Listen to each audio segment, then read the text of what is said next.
What do you feel has been some of the really standout progress that you've had over this last year and a bit now? There have been times in my life where I have felt incredibly negative, really, really, really negative. But, if you've got any kind of kernel weight, you want to get better.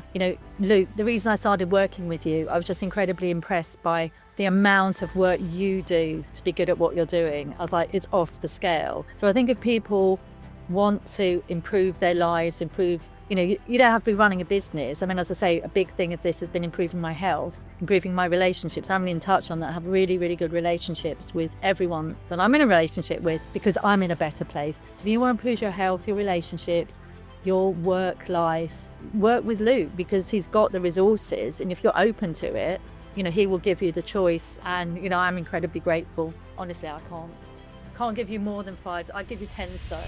In today's little video, we are going to be interviewing one of our longest standing clients, Joanna, who's had a tremendous amount of success. We already have an amazing testimonial on this channel, but we're here to rock in and give you some golden nuggets, give you guys all an update. So welcome in, Joanna. Good to see you. Good to see you, Luke. So, Joanna, can you give a little quick background for those people who might not have seen the other video about what you do and why you've been part of this program for so long? So I have a business called Family Law Cafe, FLC, which you can see behind me.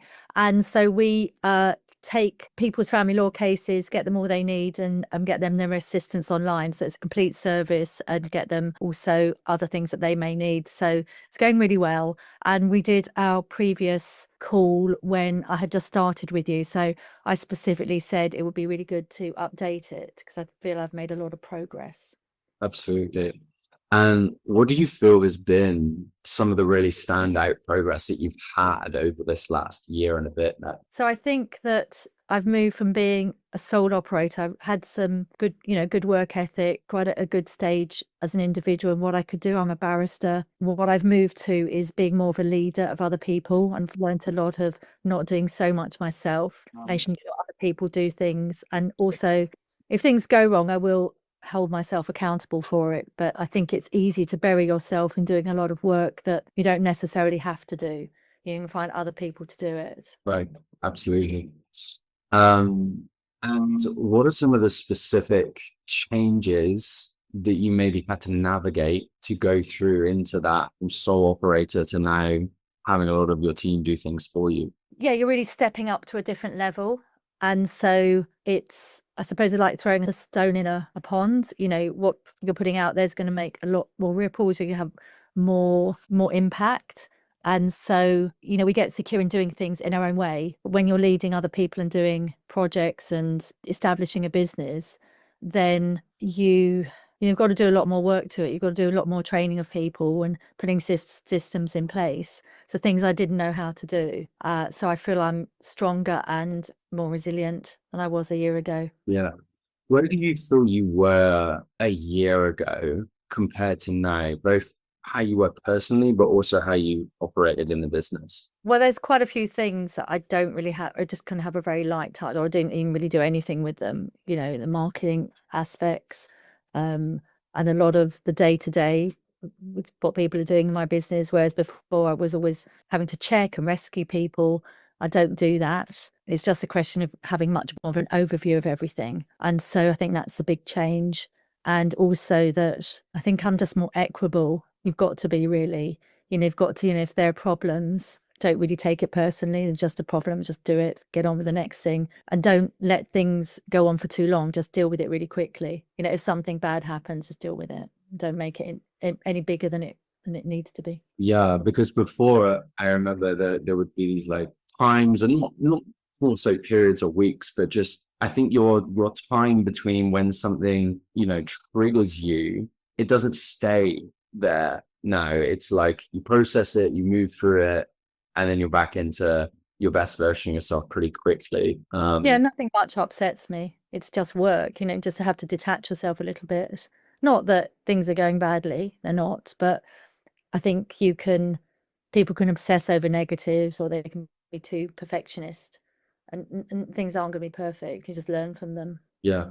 What do you feel helped out of the things that you've come through with us? What do you feel helped you make that shift from it being quite heavy to now just being like, oh, it's just work. It's just, we're just moving with it. We're just going to keep moving forwards. Well, just so we've covered so much. There's a lot of content we've covered, and I do a lot of reading and listening to things, and just sometimes it's not just one thing.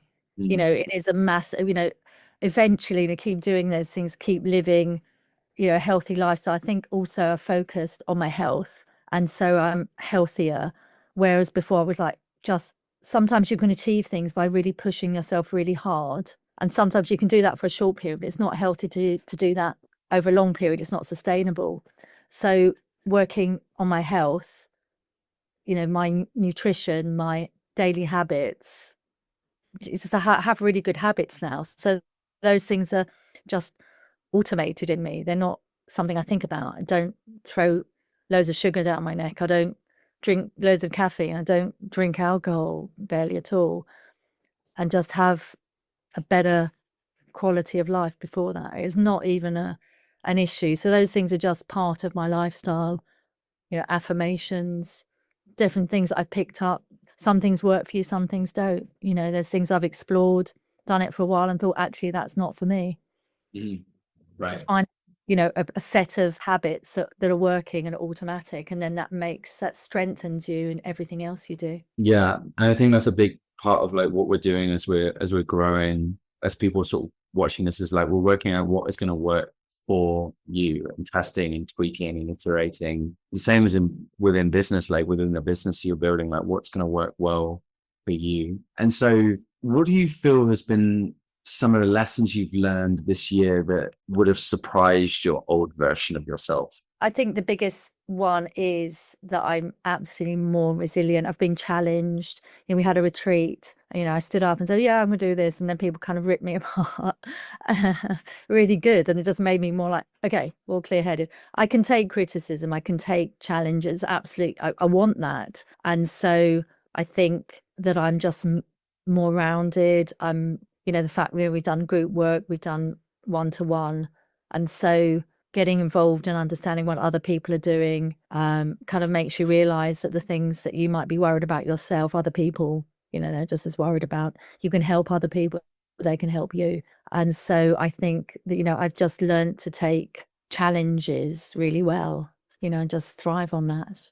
Mm. And I think a big thing that has changed within you this year has been your level of attracting great people around you. I know when we first started, you had a few people in the team, some solid people, some people end up leaving out of the blue.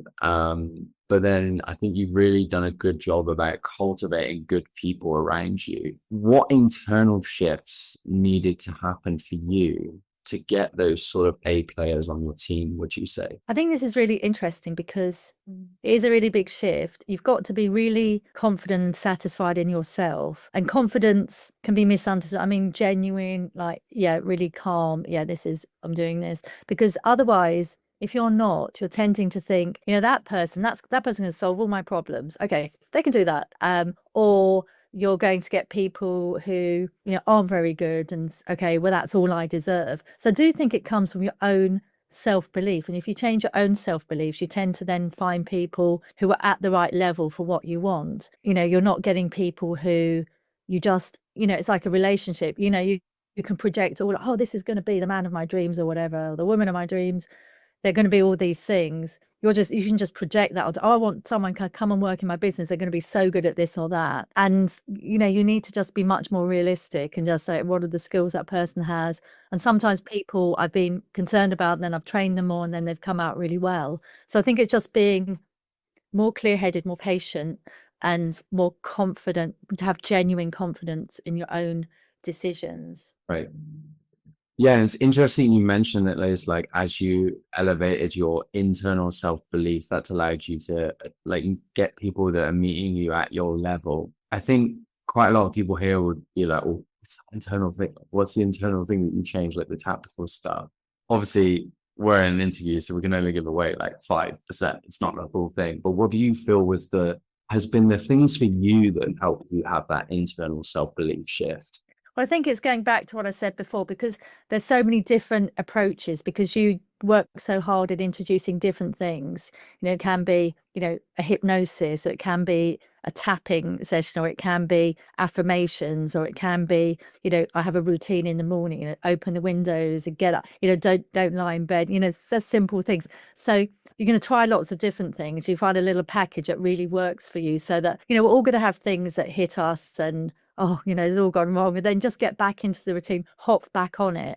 I tended to maybe sometimes you do too many things and then it's too much. And then you do it for a while, you let it go. And then it's, it hasn't worked. It's just having like some quick things that just become habitual. It's not something I think about. I make sure I have like my curtains open when I wake up. Not something I think about, it's just something I do. I always have water in the mornings, I have my affirmations, things I say, and they just, sometimes I might just say them in my head. I might be just walking to the train, so not taking any time. They're just part of me now, and so they're all ingredients of making a great cake, aren't they? You put all these great things in it and it comes out well because you've got the right ingredients going. So my life goes well because I have the right ingredients in it.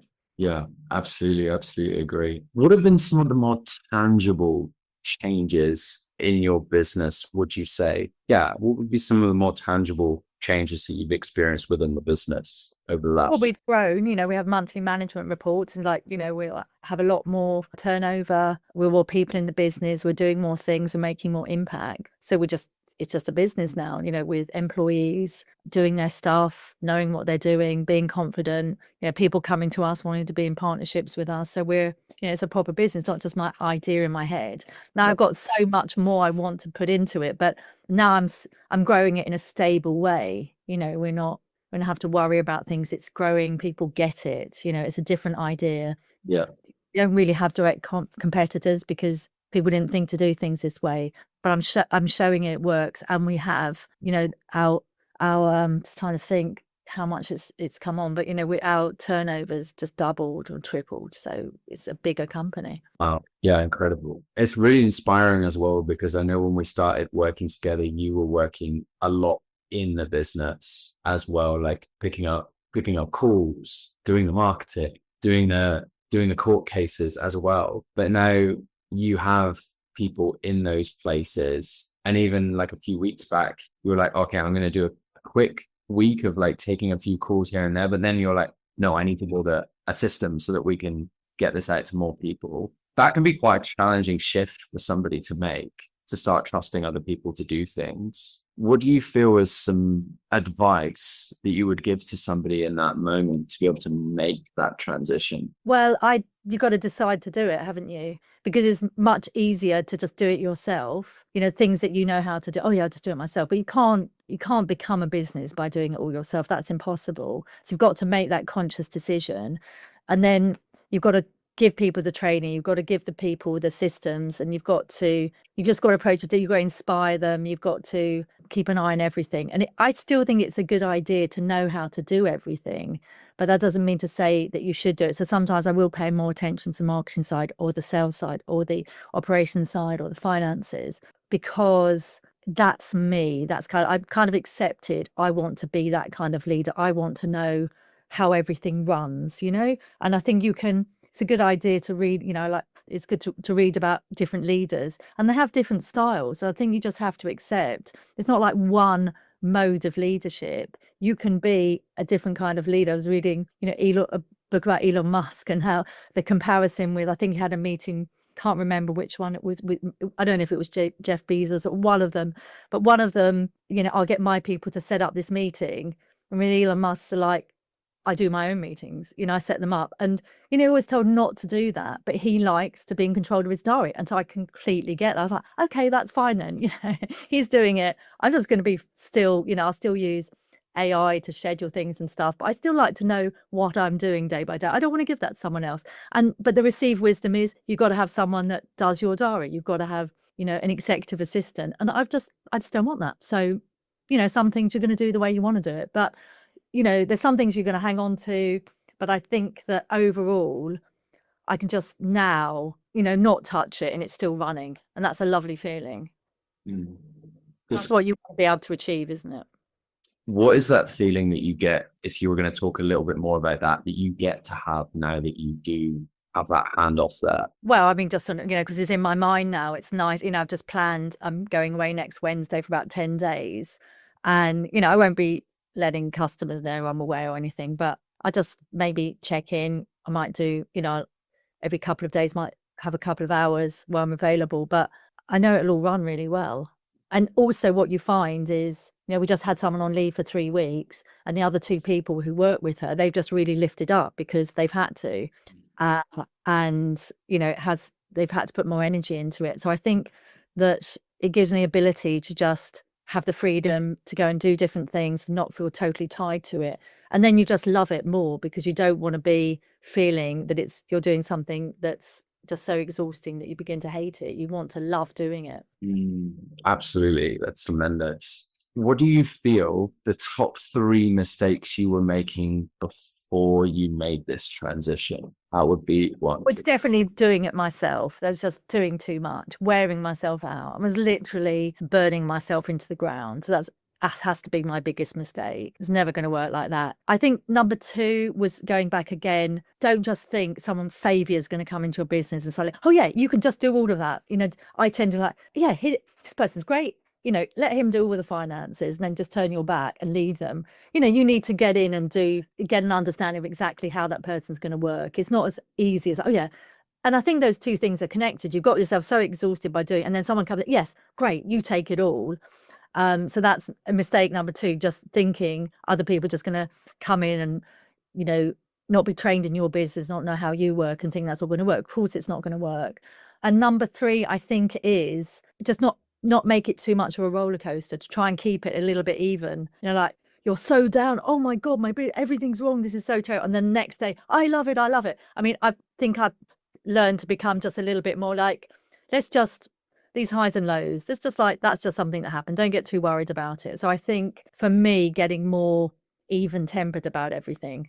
A few years ago when I started, I was always kind of just being too intense with it. You've got to just step back a bit and not get too pulled into it. Look, what if it all imploded? What are you going to do? Are you going to be a non-person? You've got to have some other part of your life, and you've got to give yourself, I try and work a 9 to 5 as much as I can, so that no, at 5, that's it, finished. Not going to be working in the evenings. You've got to have, do other things that you want to do, because it's longevity, isn't it? Right. It's got to be for the long term.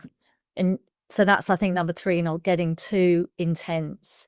You need to just take a bit of a chill sometimes. And I think this is a mistake where a lot of people see in space, is thinking that they have to endlessly work flat out. It's like when I was in the 300K a month business partnership with my ex, when they were doing the most numbers they'd done, it was 2 weeks on, 2 weeks off. So we're like 2 weeks, hardcore, launch, deliver, and it would be 2 weeks off. And like that worked really well for the team. And actually then going and saying, oh no, we need to do more and be more intense, actually tanked the business. Yeah, I think so. I think you can't do it. I really, it's like, I just got back into doing some swimming, and then I started doing like the long bit, and then I started put sprints at the end. It felt so good, slow sprint, because then you need to, you're then training your body to be stronger and fitter.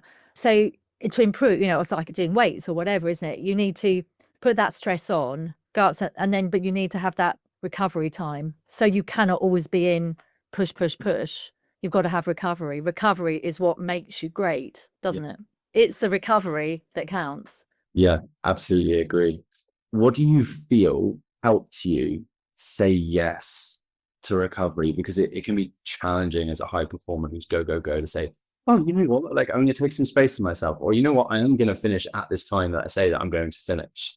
What do you feel helped you do that? I guess ultimately I love to win. So I'll only do it if it's going to make me better. And so I have to remind myself, because, a year ago, I was like struggling to walk, I was so like intense. My body was I wasn't in a healthy space. And so I have to remind myself, that recovery does enhance you. You feel so much better. And of course, it's great when you do it, but you've just got to understand that is a really important part of what you're doing. Not the wrong recovery. So people, classically work incredibly hard, go out, drink, up and then they're pushing caffeine. That's not recovery. That's just tools to keep you pushing. What you need to really literally do, just go for a walk, make sure you have the walk in the morning, make sure you hydrate, but do other things that you just enjoy. Be with people that you love to be with. I think I still got to work on. Well, I did just people that just were bringing me down. I'm sorry they went. I had a friend kept going on.